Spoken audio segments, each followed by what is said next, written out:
Ohayo gozaimasu mga mima! Welcome po sa vlog natin sa Shiburi. Tagal-tagal din po ako hindi nakapag-vlog. Ngayon, tuturo ko po sa inyo ang everyday ganap ko. Eto, papasok po ako. Samahan nyo ko.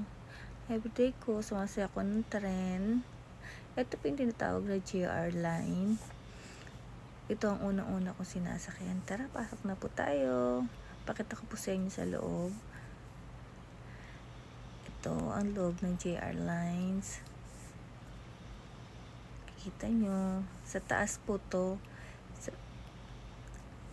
Yung isa, pagkatapos nito, one station lang, lilipat na ako na panibagong station. Yun naman ay ang tinatawag namin na Chikatetsu or subway. Yun naman po ay sa ilalim. Kanina po ay sa taas na JR line. Tara, ganito po ang pagbaba dito sa escalator. Nakapila po talaga kami. Yung passing lane po namin is sa right side. Tapos kung hindi ka naman magpa-passing lane, sa left side ka naman. Ganda ng manners ng mga Japan, diba? Pasok na po tayo. Ito po ang subway line. Yung tinatawag nilang Chikatetsu.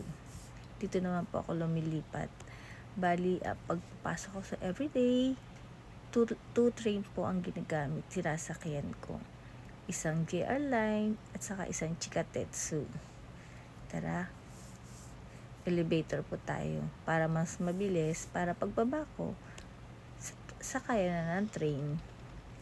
Dito sa Chikatetsu naman po, na tinatawag sa subway, may 4 na train po yan. Iba-iba ang puntahan. Sa pinakababa po yan, 4 ang ng train. Ito na yung train ko. Tara, sakay na tayo uli, mga mima.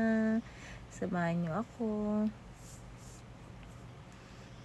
Diba, ang galing ng manners ng mga Japanese. Nakapila po talaga sila. Hindi pwede yung una-unahan. At ito na po tayo. 1 station lang po uli kami. Diba? Naka-line uli sila. Minsan may mga pasaway. Hindi na nagsisipila yung mga yan. Minsan may mga pasaway, hindi nagsisipila. Eto na po, lalabas na po tayo. Pero bago ko lumabas, turo ako po muna kayong mag-charge. Kasi wala nang laman yung card ko. Mag-charge lang tayo saglit. Pindutin nyo lang po yung recharge. Then lagay nyo po yung card. Then puli po kayo ng amount. Then lagay nyo yung pera. Then wait lang po kayo. Then ayan na, pwede na siyang kunin. Then let's go na.